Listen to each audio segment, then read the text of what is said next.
Dear friends, this lecture is aimed at discussing some of the parameters of microcirculatory monitoring, which are extremely important in shock. And this includes the SCVO2, the lactate, the PCO2 gap, and the capillary refilling time. We all know that there are two aspects. One is microcirculation, another is the macrocirculation. Whenever we monitor hemodynamic parameters, as long as there is hemodynamic coherence, then the correction or the reflection of the macrocirculatory parameters is adequate, which means that if the blood pressure is normal, if the cardiac output is normal, if the heart rate is normal, then it is assumed that the tissue perfusion is adequate. However, it is not always the case because a lot of times there is hemodynamic incoherence. And in those situations, it is extremely important to monitor the microcirculation because despite an improvement of the cardiac output, heart rate, blood pressure, etc., there may not be an improvement in the tissue perfusion. So this tissue perfusion needs to be monitored by looking into the microcirculatory parameters.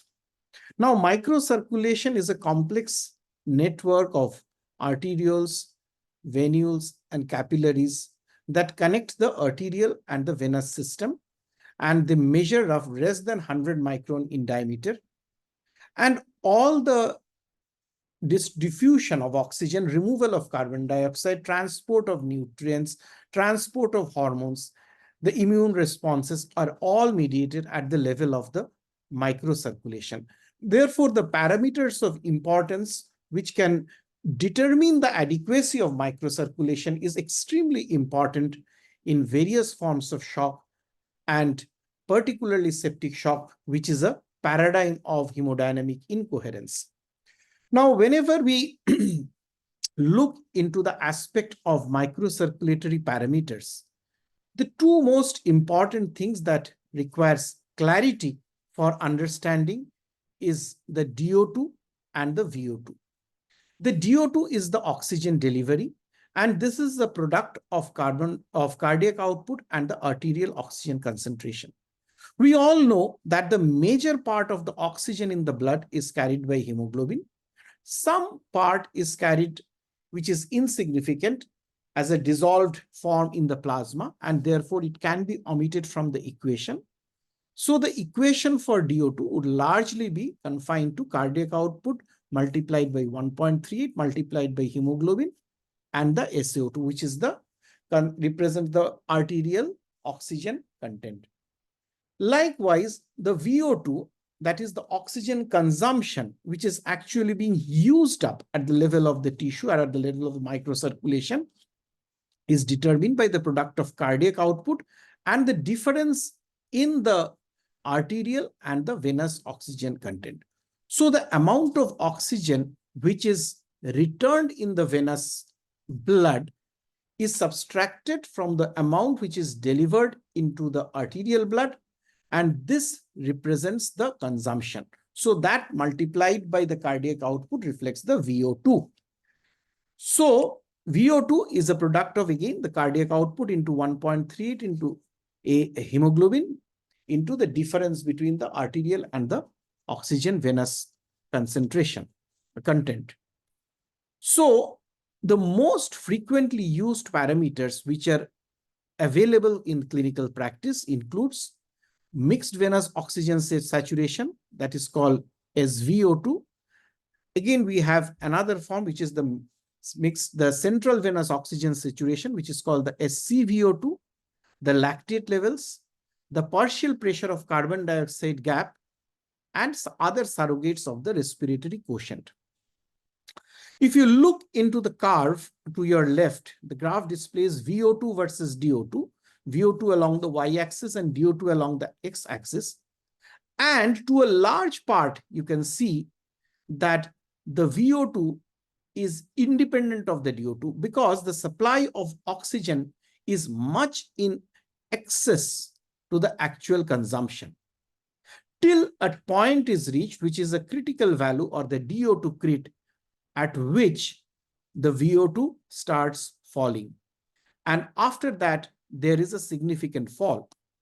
Therefore, under physiological conditions, the consumption is independent, is delivery independent, and the fluctuation usually the DO2 of the DO2 does not affect the VO2 because the delivery is much more than what actually the body uses. There are two compensatory mechanisms for maintaining this equilibrium between the VO2 and the DO2. That is, if the demand for oxygen becomes higher, their compensatory increase in delivery occurs by the first mechanism by increasing the cardiac output. And if this cardiac output is not sufficient to cope up with the increased requirement of oxygen, then there is increased extraction of oxygen from the HB. And therefore, this EO2, which is the difference between the SaO2 and the SVO2, increases. So this is the second mechanism. So it is easy to understand that if more oxygen is extracted, then the return blood will contain less oxygen, or in other words, both the SVO2, SCVO2 will be less. When both these compensatory mechanisms fail, then anaerobic metabolism ensues, which is an adverse effect, and then lactate production increases because the lactate is a product of the anaerobic pathway. Therefore, measurement of SVO2 or the mixed venous oxygen saturation is extremely helpful in assessment of shock. So if you try to see the relationship between the mixed venous oxygen saturation and the adequacy of oxygen delivery, you can realize that the amount of oxygen that is returning back undelivered or unutilized by the tissues, if it is more than 80%, then it indicates one, low oxygen extraction and low cell metabolism. So probably the requirement of oxygen by these cells is less. If it is between somewhere 65 to 18%, it means there is normal oxygen delivery and normal oxygen extraction.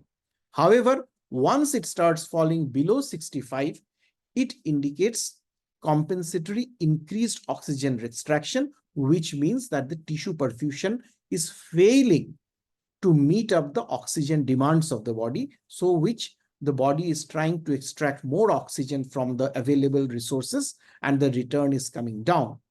When it further decreases between 30 to 50%, then that it reaches the critical oxygen delivery where oxygen extraction is also getting depleted and the body switches to anaerobic metabolism. And of course, less than 25% roughly connotes to a time where probably there is imminent or actual cell death. Now, saturation of oxygen in the venous blood occurs either in the mixed venous blood or in the central venous blood, both. If the patient is having a pulmonary artery catheter in situ, then the blood which is collected is from the pulmonary artery, which is actual mixed venous blood or SVO2. If it is a central line which is placed at the junction of the superior vena cava and the right atrium, then this is the central venous blood or SCVO2.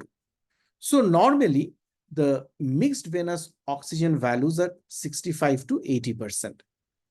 Generally, lower values implies low oxygen delivery, which I have already said, and higher value implies a lower oxygen extraction. Now, you have to understand this pulmonary artery blood, which normally contains represents the blood to the entire body. Whereas the central venous blood that is collected, the SCVO2 represents primarily blood which is from the upper part of the body, including the head and neck. So this mixed venous oxygen saturation contains blood from SVC, IVC, and coronary sinus. So it is a marker of global extraction of oxygen in the entire body. The central venous oxygen saturation represents saturation from that is the CVC. So it indicates regional extraction of oxygen on the upper part of the body. So in the healthy conditions, normally what happens is that there is more oxygen extraction in the upper part because the upper part contains the brain, where the requirement of oxygen is higher. As a result of which, more oxygen is extracted at the level of the brain. So the ultimate return to the heart is less. So in healthy conditions, SCVO2 is less than mixed venous oxygen saturation by 2 to 7%.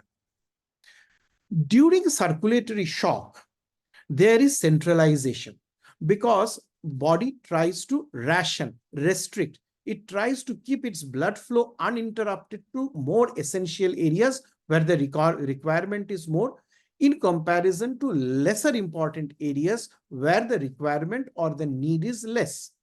For this reason, extraction of oxygen in the lower part of the body is higher because that part is bereft, but that time is receiving a rational supply, is a ration supply, limited supply. Body is considering the lower part of the body to less important as compared to the upper extremity because the upper part contains the brain. Therefore, since more extraction is occurring, so therefore in those cases, gradually the opposite thing happens. So this is a very important concept. One should know the difference in the SCVO2 and the SVO2 in the normal healthy state and in patients with shock. Although the absolute values of SCVO2 and SVO2 may differ, their trends are the same, and hence SCVO2 can be used as a surrogate for mixed venous oxygen saturation to assess the perfusion adequacy. Now, some common questions that are asked include what happens to SVO2 or the mixed venous oxygen saturation in hyperthermia. So we all know that in hyperthermia, the metabolism increases, the consumption of oxygen increases. So more oxygen is needed by the cells and they try to extract out from the available microcirculation. Hence, the return or SVO2 is less. Similarly, what happens to the mixed venous saturation in seizures? Here also the metabolism increases, so more the oxygen demand is high, hence the SCVO2 falls. What happens to the mixed venous saturation in cardiac diseases with left to right shunt? Here actually the SCVO, the oxygen deficient blood gets mixed up with oxygen rich blood on the right side of the heart, and therefore spuriously the SVO2 becomes elevated. Now, what happens to the SVO2 SCVO2 gap when CVC is pushed more inside the right atrium? As I told you, SCVO2 primarily reflects the oxygen extraction in the upper part of the body or the upper extremities. Now, if it is pushed into the right atrium, then obviously the component of the blood that is coming from IVC, which also has a little more oxygen in comparison to the upper part, because here the extraction of oxygen is less because IVC contains bloods from the lower half of the body, and therefore a blood which is normally SCVO2 is supposed to be low is spuriously becomes elevated. So all these are simple questions one can work out easily according to the condition to find out the importance of SCVO2 and SVO2.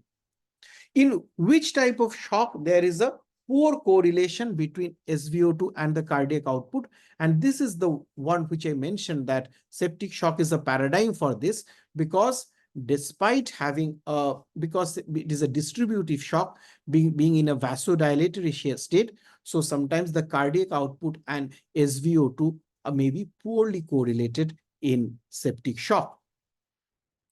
Second important factors to consider is the lactates. We all know that lactate is a product of anaerobic metabolism. So when oxygen is available, this lactate chooses the pathway of aerobic metabolism, and hence it has a road of progression. However, when the available oxygen drops to certain critical levels, the pyruvate is metabolized and to lactate, and this lactate increases and reflects as a marker of anaerobic metabolism. That body is approaching the anaerobic metabolism to meet up its needs because it is not getting enough of what it needs through the aerobic pathway, and therefore the lactate continues to rise. However, you have also to remember that even in aerobic metabolism, if it increases, there also sometimes lactate can increase, and that is why when with high dose of epinephrine, there is an increase in the lactate. If there is excessive stimulation of the phosphofructokinase enzymes, then also the lactate can increase. And therefore, these are the situations where lactates may rise irrespective of anaerobic metabolism. And one should note such conditions for like excessive beta adrenergic stimulation by the administration of catecholamines, excessive glycogenolysis and glycolysis because of the activation of the phosphofructokinase or diminished clearance by the liver and the kidneys. And the cutoff value indicating hypoperfusion is 2 millimoles per liter. Now, as I told, there are two reasons of lactate rising, one of which may be tissue hyperperfusion and other may be toxin-induced impairment of cellular metabolism or regional areas of ischemia. So this lactic acidosis is divided accordingly into type A and type B.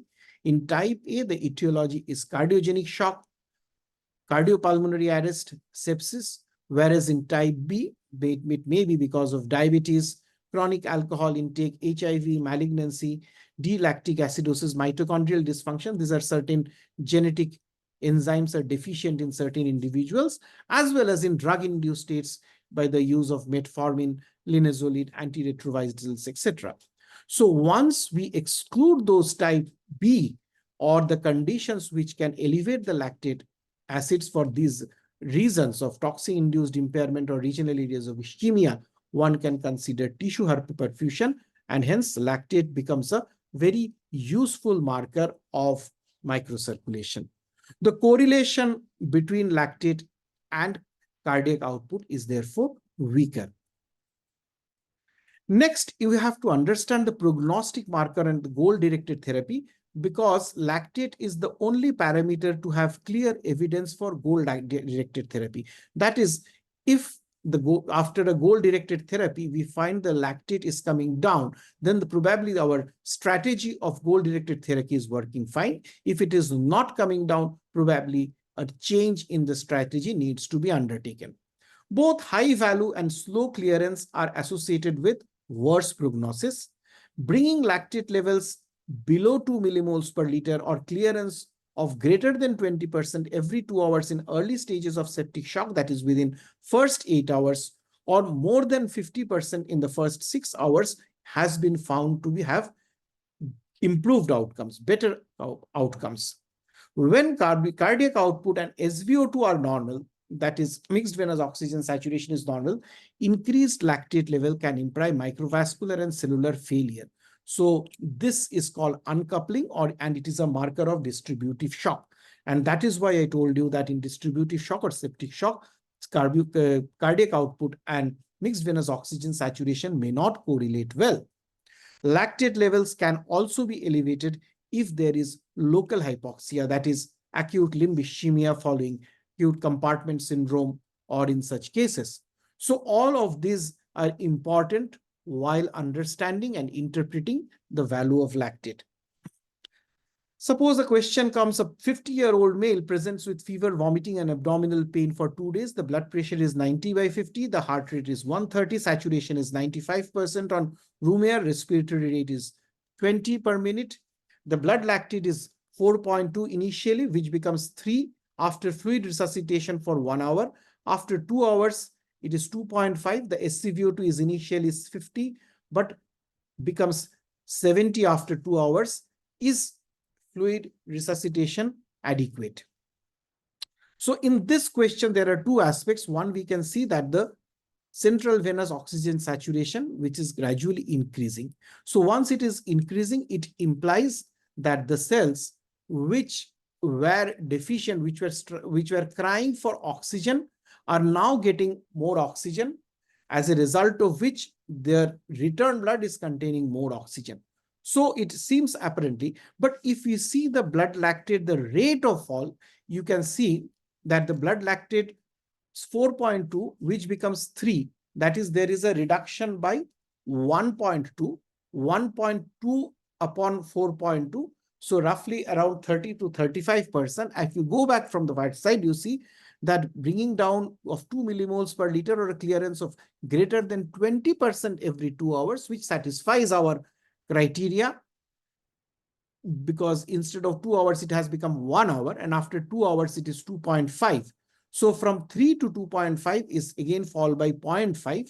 So 0.5 fall within 1 hour is again more than 20%. So both ways one has to see, then confirm that this is adequate and indeed a sign that the oxygen demand is actually coming down, or in other words, the perfusion is improving. Another important monitor is the PCO2 gap, which denotes the difference between the venous and the arterial pressures of carbon dioxide. So we know that the arterial blood, it will definitely be poor in carbon dioxide, and the venous blood will be rich in carbon dioxide. And the efficiency, the extent to which this carbon dioxide is expelled will also be a function of the cardiac output. So this difference, that is the PCO2 gap, is proportional to the carbon dioxide production, which is the VCO2. Like VO2 is oxygen consumption, VCO2 is carbon dioxide production, and it is inversely related to the cardiac output, that is flow through the tissues. So if this cardiac output is less in such patients, this carbon dioxide will keep on accumulating because it will not be washed away efficiently, and as a result, the gap will go on increasing. Higher cardiac output leads to smaller venous oxygen concentration and smaller arteriovenous oxygen difference. Lower cardiac output leads to slower flow through the capillaries, and the entire CO2 production is dissolved in smaller venous blood volume, and this phenomenon is known as the stagnation phenomenon. So if you see, we can easily, the VCO2 is the product of cardiac output minus the concentration of carbon dioxide in the venous and the arterial blood, and accordingly we have the formula which can calculate, and this PCO2 gap becomes the ratio of the VCO2 by cardiac output multiplied by K, which is the coefficient.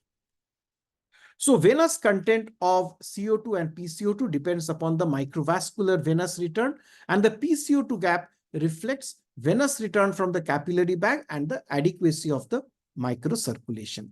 So if the circulation is deficient at the level of the venules, there also you can get a raised PCO2 gap, but despite having a normal SVO2, normal SCVO2, or even a normal lactate.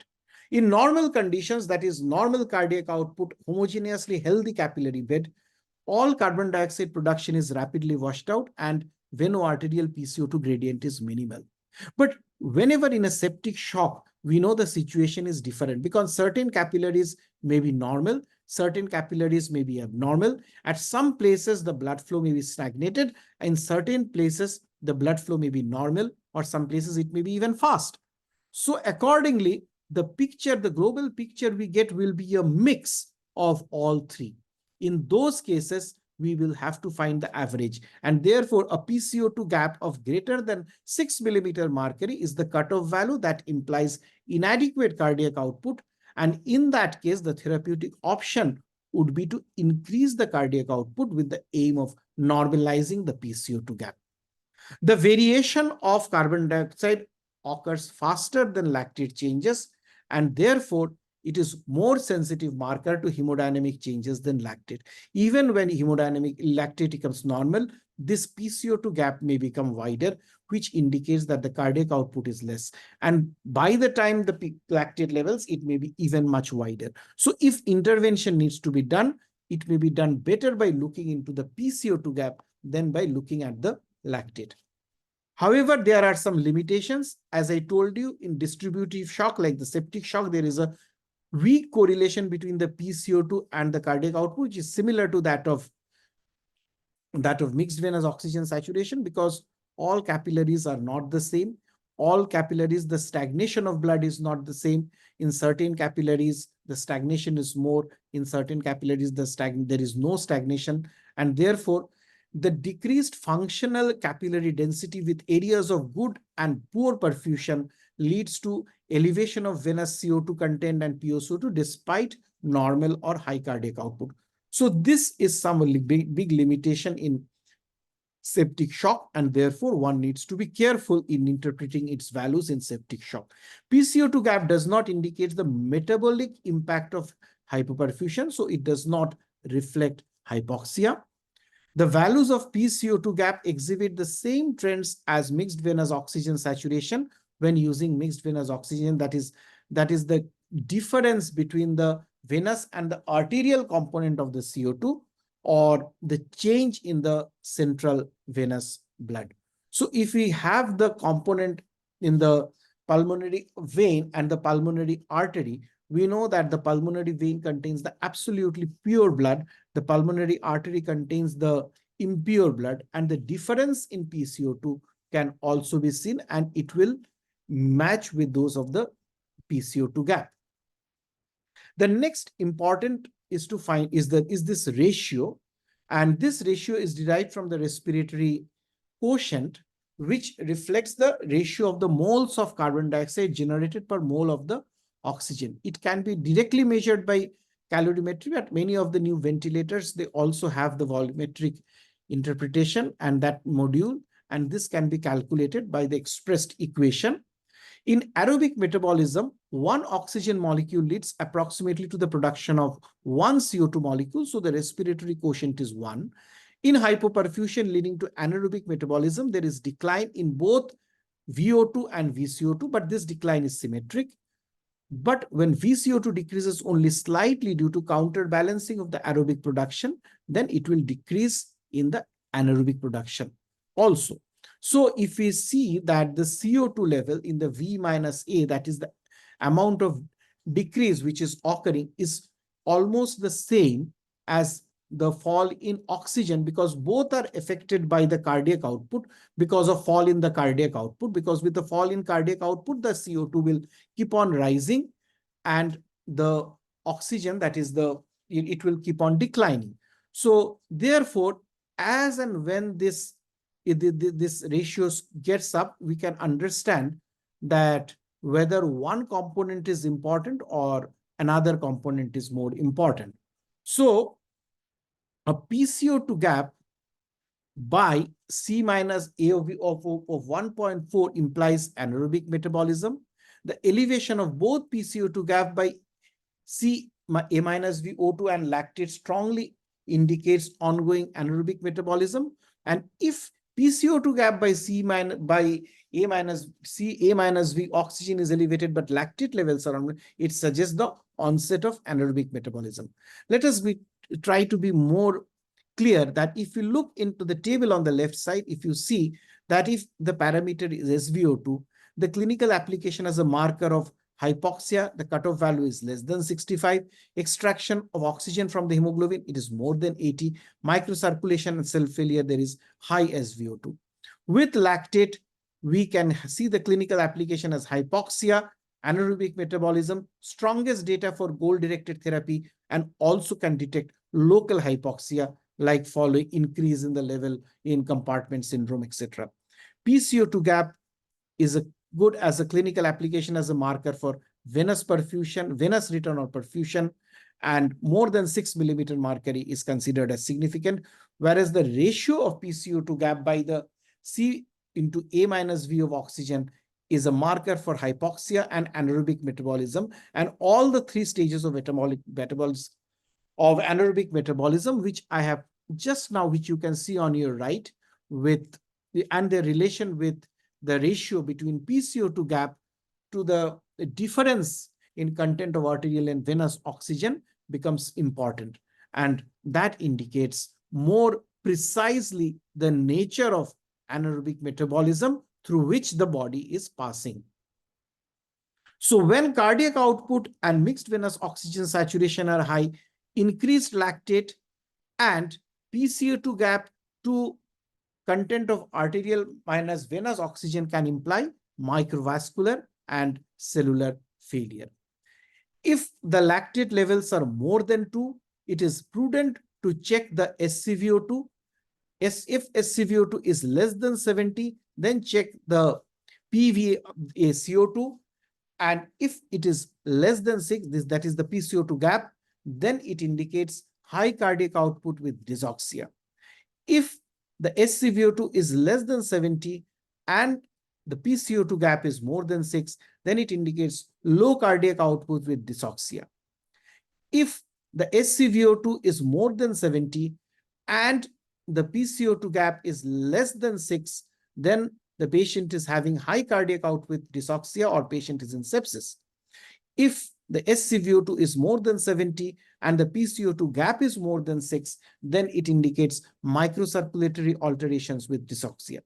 Likewise, if the lactate is less than 2, or it is in the early phase where the lactates have not yet started rising, but still you see the SCVO2 is less than 70, then again you look into the PCO2 gap. If it is more than 6, it is low cardiac output without dysoxia. So these are the patients who respond very well to dobutamine. We improve the cardiac output and immediately things, the perfusion or the correction can be achieved rapidly. But if the PCO2 gap is less than 6, then high cardiac output with dysoxia, so dobutamine has no role. Although nowadays we have the bedside echo from which we can assess the cardiac output more easily. But if you look into this algorithm, it is as simple as any mathematical equation. You can just follow this and it becomes a good guide to decide whether the cardiac output needs to be augmented by use of drugs or whether it suffices without the need for fluids and dobutamine. So some questions that if PCO2 gap to the difference in content of arterial venous is normal, but elevated lactate levels, what does it suggest? It suggests resolution of aerobic metabolism with persistent lactate elevation from non-hypoxic causes. So over-resuscitation with fluids and inotropes should be discouraged. The fourth important concept, which is very interesting because it can be performed bedside in probably all possible setups, is the capillary refill time. This capillary refill time can tell us about the microcirculation much easily in comparison to all the three that I discussed just now, where only a physical examination has to be done. And this technique provides clinicians with a simple, reliable, and quick way of determining peripheral perfusion adequacy in both adults and children. Useful and rapid metric in determining the intravascular volume status in ill patients, particularly if they are having hypovolemia. The information obtained from capillary refill time assessment can guide fluid resuscitation strategies, reassess an existing therapy, and also define the endpoints of treatment. And it can be performed as frequently as half an hour. So what we do, we press your fingers on the patient's nail bed for 5 seconds, count the time loudly, start from 5, 4, 3, 2, 1 like that. Patient's nail bed will turn white. Then release your pressure. Then again count the seconds till patient's nail bed returns to pink. So very simple bedside can be done. Even some of the patients with Indian patients with dark skin, they can also be very. So if the dehydration patient is dehydrated, if more than 2 seconds, and the alarm sign is if it is taking more than 3 seconds to return to its original color. The performing examination exerting manual pressure to the ventral surface of the distal phalanx or fingers or toes till the nail bed is fully blanched. The pressure is maintained for 10 seconds and then it is released. The amount of time in seconds that transpires before reperfusion occurs, and normal color is, this is the capillary refill time. So the upper limit of normal time to reperfusion is less than 3 seconds. Now, the clinical significance and limitations of this technique is also important. One needs to know. The Andromeda shock RCT illustrates that capillary refill time can be as effective as more conventional perfusion markers in gauging the fluid status and governing fluid administration. Worsening of organ dysfunction in hemodynamically stable patients following resuscitation can be easily identified through the subjective assessment of capillary refill time. Capillary refill time can help differentiate stages of hemorrhagic shock, which is not always easy to the other conventional parameters of microcirculatory monitoring. So capillary refill time may or may not be prolonged in patients with class 2 shock, but undoubtedly will be prolonged in class 3 and class 4 shock. But only limitation is that it may be affected by patient age, skin pigmentation, presence of nail polish or artificial nails, the nail whiteners, and there can be some amount of intra-observer and inter-observer reliability, but that is very, very rare and not so significant. So in the end, when I talk about the microcirculatory monitoring parameters, we should understand that both assessment and monitoring of the microcirculation and tissue perfusion is extremely important in patients with shock, and it is a necessity because of the high incidence of hemodynamic coherence, where there is no match between the adequacy of the macrocirculatory parameters to the adequacy of tissue perfusion. So parameters of macrocirculation are easily available. They are amenable to easy interpretation, but microcirculatory parameters, which I mentioned now, they are little more complicated, not very complex, but little more complicated. And their interpretation is also little more complicated. We have to apply the mind a bit more than we apply on the macrocirculatory parameters. Biochemical markers of global oxygen metabolism are routinely used in the assessment of tissue perfusion, which I have elaborately spoken in my previous slides. But most importantly, capillary refill time can provide rapid information regarding peripheral perfusion without any patient inconvenience, without any cause, and without any time delay that is associated with the conventional markers of microcirculation. Thank you very much.